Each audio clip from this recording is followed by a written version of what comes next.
Ahí está mejor. Hola amigos de Gente Común, ¿cómo están? Buenas noches. Y aquí estamos en un nuevo programa, hoy con un músico, compositor e intérprete, nació en Resistencia, Chaco, nuestro querido país, dedicado al folclore, pero él le agrega un estilo fresco y renovador. El último disco estuvo nada más y nada menos que competir con Carabajal, Chango Spayuk, Silvio Moreno. Hace muchos años que está en esto, no tanto porque es joven, es muy joven. Arrancó muy de chico, parece que en el 2005 se recibió de abogado, amigo, pero no ejerció. En el 2006 se fue a Madrid y ahí dio vueltas, vueltas, vueltas. Después volvió y se quedó en Buenos Aires, pero desde ahí ya nos va a contar todo él. Hizo algo muy lindo con la Andresina, que eso va a tener un capítulo aparte que seguramente nos lo va a contar con muchos datos. Hoy, amigos, estamos con Maxi Pachecoy. Maxi, ¿cómo estás? Hola Oscar, ¿cómo andás? Muy bien, gracias. Bueno, acá estamos. Nuestro programa, Gente Común, lo que tratamos es de detectar ahí del invitado dónde fue, dónde se desató esta carrera profesional. De chico, arrancaste de chico en el Chaco, contanos un poco. La carrera profesional, primero creo que hay que ver cuándo empieza la carrera profesional de un músico. Muchas veces me lo pregunto, ¿no? Para mí es cuando grabás un disco, cuando registrás, cuando editas y empezás como a entrar dentro de un circuito diferente al de por ahí una etapa previa que es ir a tocar a distintos lugares o tocar con amigos, no sé, es como que me parece que la grabación de un disco te coloca en otro lugar. Y eso a mí me pasó bastante de grande, porque yo empecé a tocar a los 8 o 9 años en Ahí Resistencia. contanos, empecemos por ahí, ahí nos interesa saber. Bueno, empecé muy chiquito, 8 o 9 años en Resistencia, en el Chaco. Mi papá tocaba, pero ya había dejado de tocar, había una guitarra en mi casa y mi hermano tomaba clases y yo miraba esas clases y después, nada, trataba de imitar un poco lo que hacían. Agarré la guitarra y con unos cuadernitos de Arnoldo Pintos, me acuerdo que eran unos cuadernitos de colores, así que traían acordes y traían zambas, chacareras, todo el repertorio folclórico popular. Y bueno, y con eso aprendí. 8 o 9 años, o 10, no me acuerdo exactamente, pero era muy Bueno, pues ya chiquito. la música estaba instalada en tu familia, a través de tu papá, que ya decís que cantaba y había Sí, dejado. sí, pero no tanto, ¿eh? O sea, mi viejo tocaba un poco, mi mamá estudió piano, era una época donde a las mujeres no sé por qué las mandaban a estudiar piano, estudió como 9 años cuando era chica y después dejó directamente, pero bueno, había algo de música en ella, mi abuela también le gustaba mucho cantar, pero nadie se había dedicado así profesionalmente a la música. Mi hermano toca la guitarra y canta muy bien, pero bueno, cada uno tiene su profesión. Y bueno, y a mí me atrapó así muy, muy intensamente la música ya desde muy chiquito y hasta el día de hoy me acompaña. Ahí me dijeron que a los 12 ya estabas dando vueltas, haciendo medio bueno, show, a los 15 ya estabas escribiendo algo, más o menos fue así la cronología. Sí, justo también dio la casualidad de tener un vecino al lado de mi casa, más grande que yo, sí, músico al 100% en todos los sentidos, y él fue un gran eh, profesor para mí, porque me enseñó canciones, me enseñó acordes, pasé mucho tiempo, él tenía una banda, de pronto yo iba a todos los ensayos, era en una terraza en el Chaco, sol directo, en enero, a las No, 3 de la tarde, cinco te pibes tiene que gustar la música, ensayando, ¿eh? ensayando en ese lugar y yo iba a escuchar el ensayo a un cuartito así de chiquitito todos los ensayos. O sea, era un calor insoportable. Y bueno, y obvio, en una de esas falta el cantante y yo sabía todos los temas. Entonces, che, bueno, ¿quién canta? Canto yo. Y ahí entro yo a la banda y bueno, y empiezo a tocar con ellos. Y nada, fue un momento muy lindo porque yo era chico, tenía 14 13 14 años y empecé a tocar shows en vivo, empezamos a girar un poco, a Bueno, ves, encontrarme con ahí el vamos. público. Siempre cuando en los relatos con nuestros invitados, siempre encontramos ahí el hito, ¿no? O la persona o el motivador, o a veces son acciones, a veces son personas, o a veces son lugares que guían a la gente, ¿no? Vos fíjate, pasaste por tu papá, tu mamá, tu abuelo, todos que más o menos estaban dentro, pero el vecino fue el que te introdujo, digamos, con más Sí, pasión, ¿no? Sí, muy importante fue ese encuentro con él, que hasta el día de hoy somos amigos. Después cuando me casé, lo invité como testigo de casamiento, ¿entendés? Fue como una persona muy importante para mí y lo sigue Claro. siendo, porque, porque claro, me enseñó mucha música y me abrió puertas y me hacía escuchar cosas. Él de hecho se dedica a ser profesor de música. En ese entonces no lo hacía, pero tiene como ese trabajo hoy en día. Y bueno, nada, compartimos muchas noches de vereda y sillas y tereré en Resistencia Chaco, ahí compartiendo música, así que fue un hermoso momento, como, como un aprendizaje muy natural y muy lúdico y muy de jugar y de experimentar y fue precioso, la verdad. Después, Como deberían de ser todos los aprendizajes, ¿no? Si y yo creo entramos que en un sí, poquito de ese, todos los aprendizajes deberían ser así. Vos sí, fíjate lo importante que es el método para obtener resultados, ¿no? Ese método de la libertad, de lo espontáneo, de todo eso, cómo te ha llevado a relacionarte con la música de esta forma, ¿no? totalmente. Así fue de esa manera. Después estudié en la Escuela de Música Contemporánea, estudié con muchos profesores que ahora los podemos nombrar, pero gente muy talentosa acá en Buenos Aires. Pero esa primera etapa de disfrutar de la música desde ese lugar fue muy importante para mí porque nadie me obligó, fue como un deseo, ¿viste? Que venía de mí y bueno, y me encontré en este contexto que ayudó a poder llevarlo adelante. Y decime, muy joven, te casaste muy joven, familia muy joven. ¿Qué pasó? Contanos un Eh, poquito con el abogado, que sos un abogado con el título en la pared. Contanos un poquito esa sí, parte. bueno. 18 años, llega el momento de decidir una profesión para toda la vida, cosa que es bastante complicado, ¿no? A los 18 decir, bueno, ¿qué voy a hacer? Sin embargo, en mi caso no era así, porque tenía bastante claridad de lo que quería. Yo quería estudiar música, o sea, ya Claro. lo sabía. Tenía desde los 14, 15 conectado con eso y la verdad es que no tenía muchas dudas, pero sí tenía un gran desconocimiento acerca del mundo de la música y cómo era, estaba en Resistencia, viste, un poco lejos de Buenos Aires de lo que pasaba y cómo iba a ser y muchas incertidumbres y mi familia también con esos miedos, yo creo que lógicos por amor hacia un hijo, viste, decir, bueno, que yo quiero lo mejor para él y la economía y el futuro y todas esas cosas que yo creo que son válidas en un punto de pensar. Por otro lado, también está bueno tratar de acompañar el deseo o la vocación de los hijos. Y yo creo Eh, que eso ha cambiado, ¿no? En la generación de nuestros padres, mis padres, tus padres, nos acompañaban claro, más desde la lógica, ¿no? Desde la lógica de lo que habría que hacer sí. para estar bien. Hoy ya acompañamos más desde esto, ¿no? Desde las ganas, desde el entusiasmo. Pero yo, sabes que creo que eso tiene que ver también con el aprendizaje que tuvieron ellos, y ahí me remito un poco a mi abuela que se viene de Italia después de una Sí, guerra, donde mandatos, lo que había mandatos que y hacer mandatos. era subsistir, ¿viste? Y para eso era la economía y no había mucha posibilidad de pensar en otras cosas. Y esa información es la que reciben mi viejo y mi vieja en su momento. Y bueno, vienen con ese chip que también lo trasladan después a sus hijos, pero con otra libertad. Porque bueno, hoy en día mi familia es la que más me apoya en lo que estoy haciendo, pero en ese Claro. momento Este, era todo un tema.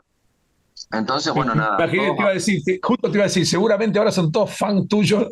no, no sabés, pero son como los número uno. Ahí acompañando y poniéndose súper contentos con todo lo que está Qué pasando, que por lindo. cierto están pasando un montón de cosas. Pero bueno, en ese momento, 18 años, había que decidir una profesión. Son todos abogados, mi viejo, mi vieja, mi hermano, mis tíos, todos abogados. Así que bueno, nada, era como la ficha cantada. Como la Y, ficha estaba acá. y bueno, y nada, estudié abogacía. La verdad es que la pasé re bien, me encantó la etapa universitaria, la disfruté muchísimo, me hice un montón de amigos y al mismo tiempo tocaba y ahí empecé a componer canciones, empecé como a componer temas míos, ya de antes, pero en esa etapa empecé a componer más y la música nunca dejó de estar. Estudié la carrera, en 5 años me recibí rapidísimo, no me fue mal en ninguna materia, Claro. viste, la saqué de toque y estuvo buenísimo eso, porque nada, fue un Sí, te lindo momento. recibiste ahí tengo la información. Te recibiste, colgaste y te fuiste a Madrid. Pero eso lo vamos a ver después de esta pequeña pausa, amigos, gente común. Dale. Llegamos ya al abogado que no fue, que está ahí latente, porque parece que tenía buenas notas, estudió bien, rápido, todo, al músico que se fue a Madrid y después se quedó en Buenos Aires. Nos va a contar después de la pausa. Nos vemos, amigos, y seguimos con Maxi. No se vayan. Y seguimos, amigos de Gente Común, con Maxi. No se vayan, estamos ya prácticamente arriba del avión saliendo para Madrid. Contanos qué pasó ahí. Bueno, me recibo de abogado y, y ya venía viajando hace un tiempo, había viajado a distintos lugares, me gustaba la idea de salir un poco, de ver otras cosas. Me había dado cuenta de la importancia de la apertura que te genera el viaje y conocer lugares diferentes, la experiencia, pero nunca me había ido mucho tiempo y ahí quería hacer un viaje más largo. Entonces, el recibirme ya me habilitaba a, bueno, a no tener que ir a la facultad y poder ocupar el tiempo, ¿viste?, en otras cosas muy nutritivas también, porque es una cosa que me parece que hace muy bien viajar en algún momento de la vida, tomarse ese tiempo. Y bueno, me fui a Madrid y ahí me instalé, me recibí de abogado y a los 2 meses, 3 meses, estaba trabajando de camarero en un bar en Chueca, digamos. ¿Ves? Entonces, era buenísimo, porque, bueno, viste, por ahí, nada, la expectativa era que termine la facultad y me meta en un estudio. Me fui a Madrid a laburar a Chueca y, y estuvo muy bueno, muy, muy lindo. Y ahí fui con un grupo de amigos, dentro de los cuales estaba Gala, que es la mamá de mi hijo, con quien después nos casamos. Y bueno, y ahí era como que ya arrancamos una segunda etapa de la relación. Y ella vivía en Buenos Aires, entonces al regreso de ese viaje de Madrid me vine a vivir a Buenos Aires un poco por esa razón, porque ella estaba acá, yo ya me había recibido, ella todavía no, y me vine para acá. Pero bueno, pasaron un montón de cosas en Madrid. Viví entre Madrid, Roma, ¿Cuánto estuviste en Cerdeña, Madrid? ¿Cuánto estuviste? y estuve un año y piquito, más o menos. Un año y pico ahí entre Roma, también estuve laburando en Roma un tiempo, después en Cerdeña, que es una isla preciosa de Italia, para quien no la conozca. Hermosa. Hermosa, muy hermosa. Y nada, haciendo un poco de experiencia Yo digo que de siempre vida. viajar, hay dos tipos de viajes, ¿no? El viaje turístico, el viaje de conocer la foto y todo, y el viaje donde uno tiene un poco de raíces, ¿no? Donde se queda en un lugar, tira un poco de raíces y ya se empieza a empapar del común denominador de la gente, del cotidiano de la gente, de la vida cotidiana. Y esos son viajes de, como decís, ¿no? Que te cambian el chip un poquito. Sí, no, y es así, creo que es una cuestión de tiempo también. Una cosa es el viaje de vacaciones, ¿no? Otra cosa es cuando te instalás en una ciudad y empezás a vivir ahí. Y nada, entras como en la frecuencia de la ciudad en la que vivís y Sí, nada, sí, está ahí. tenés que Otro hablar viaje con el tipo, tomás un muy café en la distinto. esquina, que empezás a relacionar con la gente desde otro lado, Claro, ¿no? yo vivía cerca de Atocha, ahí en Madrid. Luis María de la Cabeza se llamaba, Santa María de la Cabeza se llamaba la calle. Y me acuerdo que abajo de mi departamento, que era un departamentito súper chiquitito, pero que yo lo amaba, había un lugar donde estaba Carlos, que él vendía cosas principalmente para los taxistas. Los taxistas paraban en ese bar. Era bien como una taberna madrileña ahí. Sí, Yo sí, llegaba sí. a laburar de Chueca a las 3 4 de la mañana. Y me acuerdo que él me daba la bandeja de boquerones que habían sobrado, ¿entendés? Porque ya no los Oh, iba a consumir más nadie. Me daba una bandeja de boquerones y yo me mandaba todos los boquerones a las 4 de la mañana, me acostaba a dormir y a las 6 me tenía que tomar 1,5 litros de agua porque no daba más. olvídate. Eran boquerones en vinagre. Sí, Muy, bueno, muy y rico. diste vueltas estuviste en Roma, en Cerdeña, ahí. Y cuando venías de España, cuando llegaste, ¿ya estabas decidido a tener tu carrera profesional? Porque ya más o menos creo que el 2010 y creo que por ahí ya estabas por tu primer disco, o estoy mal cronológicamente. No, estás muy bien cronológicamente. Sí, yo ahí me remonto un poco a lo que te contaba antes. La vocación y el deseo de dedicarme a la música lo tenía hace mucho. Pero bueno, pasaron todas estas cosas en el medio y cuando me vine a Buenos Aires, en realidad no me vine a decir, bueno, voy a hacer música y me voy a dedicar a la música. De hecho, vine a hacer un posgrado en mediación. Era como que había una continuidad entre la abogacía y lo que había estudiado y una razón para venirme a Buenos Aires. pero bueno, viste que el deseo a Sí, sí, veces sí, sí, gana. más. Y, y bueno, y ahí me puse a estudiar música de a poco acá, y de pronto me encuentro con unos músicos chaqueños que los conocí en Buenos Aires, Ramiro Cubilla y Diego Cubilla, que tenían una banda, y yo tocaba con uno de ellos, y me juntaba en la casa y le empecé a mostrar las canciones, y, y de repente Ramiro escucha lo que nosotros estábamos tocando y me dice, che, yo tengo una banda, está buenísimo lo que estás haciendo, nosotros te hacemos de banda. Bueno, me pongo a tocar, resultan que eran unos músicos súper talentosos. Matías Núñez, un bajista muy increíble que ahora vive en Brasil. Nico Echeverría, que es un percusionista también muy, muy, muy copado.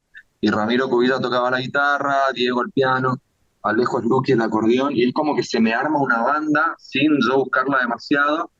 Y ya tenía un montón de canciones, empezamos a armar las canciones. Y ahí grabo mi primer disco, que fue un EP de 6 temas. Y nada, sin ninguna pretensión específica de, bueno, voy a... era grabar, era ese momento que se estaba dando, y de repente ese disco se empieza a abrir y lo empieza a escuchar mucha gente y llega a manos de un productor que es Diego Rolón, que fue músico de Liliana Herrero durante mucho tiempo. Grabo mi segundo disco, ahí aparece un prensa, Luis Guillano, que era manager mío, me lleva a Cosquín, toco 2 veces en Cosquín, eso empieza a abrir otras puertas, Ya creo empieza a que agarrar otro vuelo. Cosquín ya es ahí otro se vuelo, empieza ¿no? como a armar toda una secuencia de cosas que, que, bueno, nada, empiezo a darle cada vez más lugar, y es como que también se empieza a dar naturalmente, ¿viste? No es que digo, bueno, voy a... Era como algo que tenía ahí, lo empiezo a sacar hacia afuera, y solito empieza como a generar su propio camino. Y bueno, y ahí arranca toda una Yo- etapa. Nosotros estamos trillados de decir esto, ¿no? Pero no es casualidad, es causalidad, ¿no? Esto es la causa y el efecto permanente de la tarea que venías desarrollando hace mucho tiempo. Esa gente que te escuchó y esa gente que puso ahí la energía en la música a través de tus canciones, no estaba, si hubiese sido cualquier cosa no lo hubiesen hecho. O sea, yo siempre digo que no es casualidad, es causalidad de trabajo, ¿no? Que se va Sí, generando, generando, generando, y ahí lo que sí lo fuiste acomodando y lo fuiste acompañando sin resistencia y eso surge. claro, fue así, tal cual. Y bueno, nada, es como, es esto que decís, se empezó a dar de manera natural, empecé a grabar discos, empezaron a pasar cosas, me empecé a contactar con gente, empecé a estudiar música en la Escuela de Música Contemporánea, estudié con Edgardo Cardoso, con Dorita Chávez, con un montón de gente, estudié canto, guitarra principalmente, composición. Ahí empiezo como a armar mis propios temas, a hacer las maquetas y a trabajar un poco más en lo que es la instrumentación de las canciones. ¿Viste el famoso home studio? Bueno, empieza a aparecer también en esa época, y es un Claro. momento muy, muy divertido de producción dentro de la casa. Nunca grabé en mi casa, siempre grabé en estudios, pero... ¿En qué año estamos ya ahí? Y el primer disco lo grabé en el 2010, que fue SP, que después lo continuó en el 2011. Eh, ese disco del 2011 es el que me lleva a Cosquín. En 2013 quedo seleccionado para la Bienal de Arte Joven en Buenos Aires con ese disco. Sí. Perdón si me corro un poco en el hilo, pero se me van viniendo No, no, cosas y está perfecto, está perfecto. A mí me interesa la cronología. Porque yo llegué por hasta el eso, 2017-2018 con el tercer disco, creo, segundo o tercer disco. claro, eso es 2010-2011. El primer disco se llama Allá donde el río, que es un disco que compongo al poco tiempo de venirme a vivir a Buenos Aires. Entonces habla un poco de esa distancia con el río, metafóricamente, y Claro. también en concreto, porque me gusta mucho el río. Eh, Me lleva a ese segundo disco que se llama Sin Vacilar. Esos dos son prácticamente de producción propia, con el acompañamiento de Diego Rolón en el segundo. Con ese disco quedó seleccionado para la Bienal de Arte Joven en Buenos Aires. Y ahí era un evento muy lindo ese, donde ponen un coach para la presentación en la Bienal de los finalistas, a donde yo había quedado seleccionado. Y a mí me toca laburar con Edu Schmidt, que era el cantante de Árbol, una banda que Bien. nada, Árbol. Entonces, los primeros encuentros con él yo los tengo con ese disco, con Sin Vacilar, que era por el cual había quedado seleccionado. pero en el primer encuentro me dice, ¿qué más tenés? Y ahí le muestro todo lo nuevo que estaba haciendo, y en el primer encuentro me dice, ok, vamos a presentarnos con este disco sin vacilar en la Bienal, pero termina la Bienal y grabamos un disco juntos de todas estas Mirá qué canciones bueno. que están buenísimas. Así que ahí entramos en un laburo con él después de la Bienal, en un tercer disco que fue Eso que late, se llama. Y, y bueno, nada, tampoco quiero extenderme demasiado, pero eso me lleva Sí, no. a Porque otro el disco, programa es muy cortito, ya a- nos tenemos que venir más para la actualidad, nos tenemos que venir más para la actualidad porque el programa claro. nos condena al tiempo. Y bueno, ahí viene el 2017, 2 minutos la pandemia, contame, llega un momento 2017-2018, disco, track, nos cortan todo, ¿qué pasó? Sí, discos, giras, venía a full, venía viajando México, Estados Unidos, Argentina, estaba en un momento muy activo. Y bueno, me agarra la pandemia terminando de grabar mi quinto disco. Ya lo había grabado, o sea, toda la parte de audio estaba lista, faltaba mezclarlo, masterizarlo, arte de tapa y sacarlo a la cancha. O sea, faltaba la última etapa de lo que es una grabación de un disco. Un disco precioso de versiones de clásicos del folclore con todos estos invitados que dijiste antes, Peteco, El Chango, etcétera. Todo, número uno Sí, total. no, no. Producido por Popi Espatoco, que es un número uno, produjo el disco Cantora de Mercedes, digo, muy, muy lindo disco. Eh, entonces, me agarró la pandemia con el disco grabado y ahí tuvo la parte mala que es no poder presentarlo en vivo y tocarlo y hacer el circuito clásico de presentación de un disco, pero tuvo la parte buena que fue mantenerme activo durante la pandemia porque tuve que masterizarlo, hacer el arte de tapa que lo hicimos con Nora Lezano, una fotógrafa número uno, eh, mezcla, masterización y empezar a mostrarlo de la manera en la que se mostraban las cosas en ese momento, como lo estamos haciendo ahora, por un Sí, sí, sí, teléfono, sí, por una pantalla, pero bueno, ahí todo por todos los streaming. días moviendo el disco con notas, cantándole a un celular, pero no importa, ¿entendés? Sí, todo nos Y nada, la verdad es que no la pasé para nada mal en la pandemia. Fue un momento difícil, yo entiendo, para mucha gente y para mí también, pero en mi caso en Sí, particular fue sí. Los bastante artistas enriquecedor. en muchos casos, y en el tuyo, se reencontraron un poquito con toda su esencia, ¿no? Ahí, en ese Sí, momento de soledad, pudieron reencontrar y pulir sí, detalles. sí, sí. Bueno, tenemos que pasar a la actualidad. La actualidad. ¿Qué pasa este diciembre? Que no paré de ver cartelitos, 21, 2, 3, 4, 27, 28, que está por todos lados. Dije, bueno, mejor se lo pregunto y que nos Mira, cuente él. te lo, te lo iba a decir, te voy a ser franco. Abrí el WhatsApp en la computadora que está acá atrás de donde tengo apoyado el teléfono porque si no me voy a Para olvidar de leer. todo.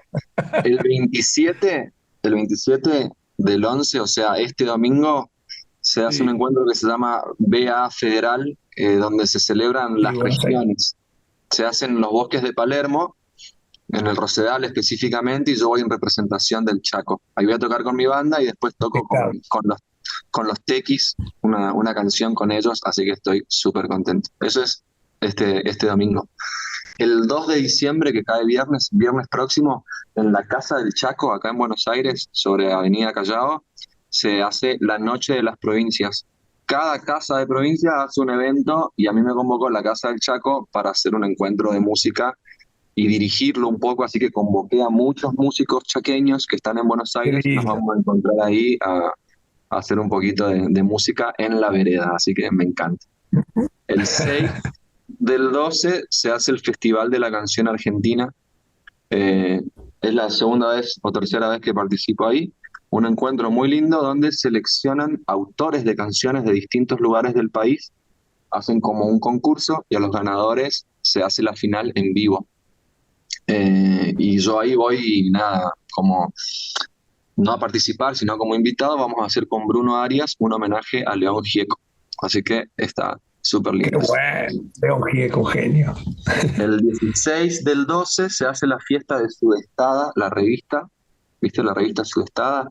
Sí, sí, Bueno, sí. y ahí voy a estar con Miss Bolivia, que hace poquito estuvimos haciendo algunas cosas juntos, eh, y con Juan Solá, que es un escritor chaqueño súper, súper talentoso. Vamos a estar haciendo algo en ese cierre de año de Sudestada. Y el 17 del 12 me voy a Lomas de Zamora a hacer un show en un lugar que se llama Las Lomitas. Y después, si todo va bien, Conozco Las Lomitas, muy lindo lugar, ¿eh? Muy lindo lugar. me voy al Chaco a bajar 5 cambios y a estar con mi familia y relajar un poco. Bueno, después de este diciembre movidito, después de conocerte, te agradecemos ya. Te vamos a poner pantalla completa.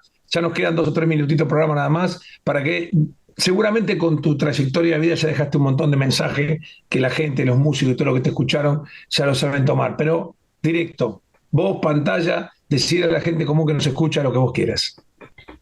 Bueno, eh, primero agradecer a ustedes, a quienes estuvieron escuchando. Y, y bueno, lo segundo, yo creo que en mi caso, lo más importante que me pasó fue tratar de seguir adelante con lo que quería, con lo que deseaba, darle lugar dentro de lo posible a- al llamado interior, a la vocación, a lo que a mí me movilizaba. Y creo que a seguir tras los sueños puede sonar romántico, pero me parece que es muy importante no abandonar eso dentro de lo posible. A veces lo puedes hacer en mayor medida, a veces en menor medida, de acuerdo al contexto también en el que te toque, pero me parece que está bueno obedecerse a uno mismo todo lo posible y darle lugar a eso que llevamos adentro cuando está bien identificado. A veces no está muy bien identificado, hay que darle tiempo, quizás en algún momento de la vida aparece. Yo creo que nunca es tarde para, para llevar adelante lo que uno quiere hacer. Así que bueno, a animarse, amigos. Gracias. Bueno, gracias Maxi, gracias por darnos el espacio para conocerte, para conocer tu obra y seguramente la gente va a tomar de este mensajito que hacemos siempre con lo que la energía, ¿no? De esto nuevo. Yo creo que las nuevas generaciones van a venir así. Todas las nuevas generaciones van a venir alegres porque van a estar trabajando o haciendo lo que les gusta. Que nosotros esa historieta que contamos en algún momento de los mandatos que teníamos, tuvimos que forzar esa historia, pero yo creo que los nuevos ya vienen con toda esa camada y va a ser gente feliz. Me Gracias por tu parece mensaje, gracias por estar ahí, nos estamos viendo. un placer enorme. Un beso grande, Oscar. Gracias. Gracias amigos, gente común, como yo, como vos y como Maxi, nos vemos en el próximo programa. Chau, chau, chau.